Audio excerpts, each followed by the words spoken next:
left de Gurs one morning, my mother took us to a part of Lyon where I had never been, and we met someone. I didn't even know this person's name, a woman, an adult lady.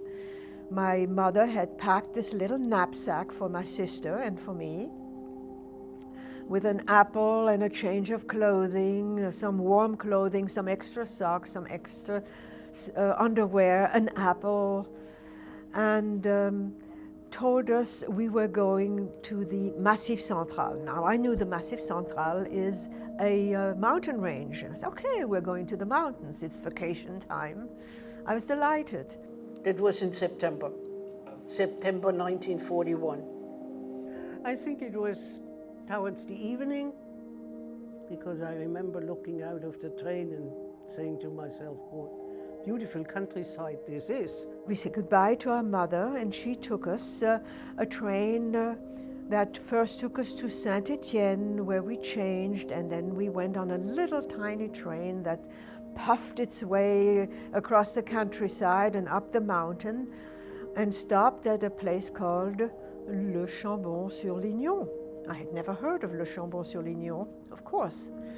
We got out, and we were met on the station, and this person took me in this little cart that was sort of drawn by an animal, which I guess was a mule, was not a horse. And it just went on, and finally stopped at this house, someplace in the middle of nowhere. Not another house inside, not another building inside, nothing. We were sheltered up at La Guispie, a little house up the hill, and it was a small house. And well, I think we were about 20 kids there. So it was tight. Le Chambon is in this God-forsaken part of France, very inhospitable.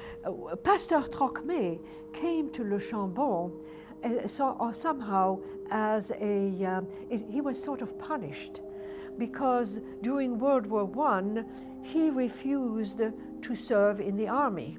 He was a pacifist, and he refused to bear arms.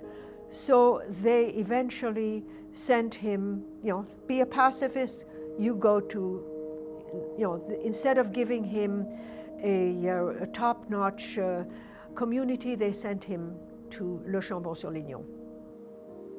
And he insisted that in his region, in Le Chambon, there was to be no resistance activities, no shooting of Germans. He had a point. You shoot a German, the Germans will retaliate, and the whole village will suffer. But it was part of his belief not to take human life. That's why he was calling for weapons of the spirit and not weapons with guns, okay? It just so happened that the people came there because the message, it was organized, okay? So you needed some form of organization, and this is where the role of André Trocmé is very important, okay? That he made the connections with various groups of resistance, Jewish groups like Orsay, and other groups in Marseille and Nice, okay? Telling them, you can bring people to Le Chambon, just bring them over, and we'll make all the arrangements once they're here. And my daily routine was to herd the cow and the goat. And Marcel and I would take the cow and the goat to the meadow where other herders used to bring their animals, other young men.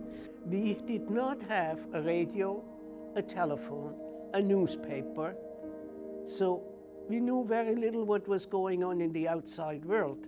It was just like being on an island, right? And so if we went to church, we really went to listen to what was going on. I had no idea why I was there. I had no idea why I was in Le Chambon.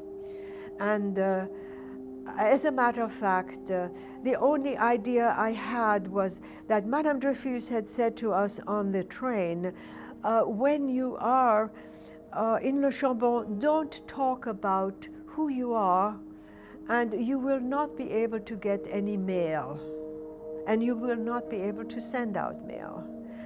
And of course, there was no electricity, and of course, there was no contact with the outside world. The only contact I had with the outside world was occasionally Monsieur Fournier would go into town to bring the milk from the cow, and he would come back and he would tell me what he had heard at the cafe. He informed me he had heard that they had picked up all the Jews in Lyon, in the Lyon area, and don't expect to find your parents when you come back.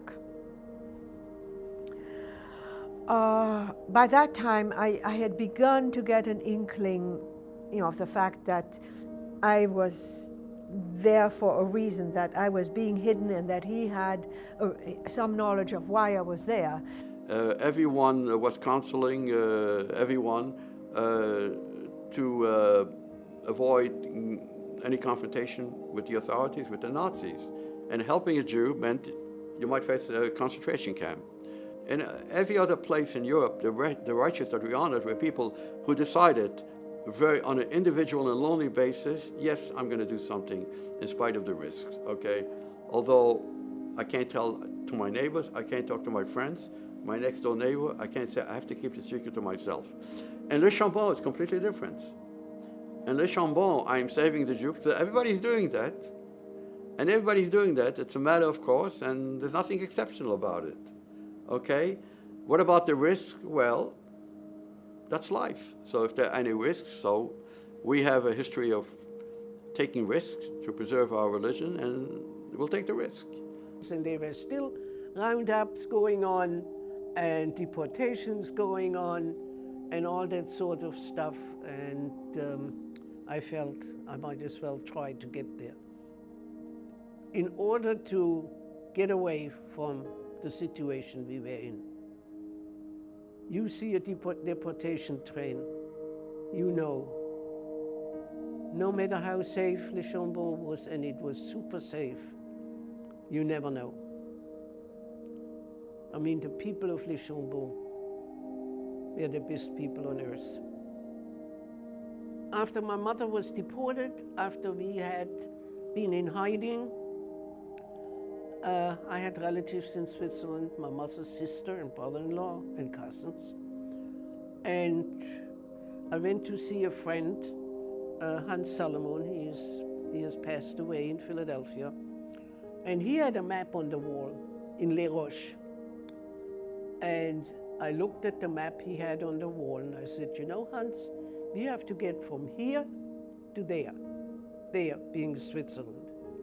And he looked at me and said, you're crazy. Okay, I'm crazy.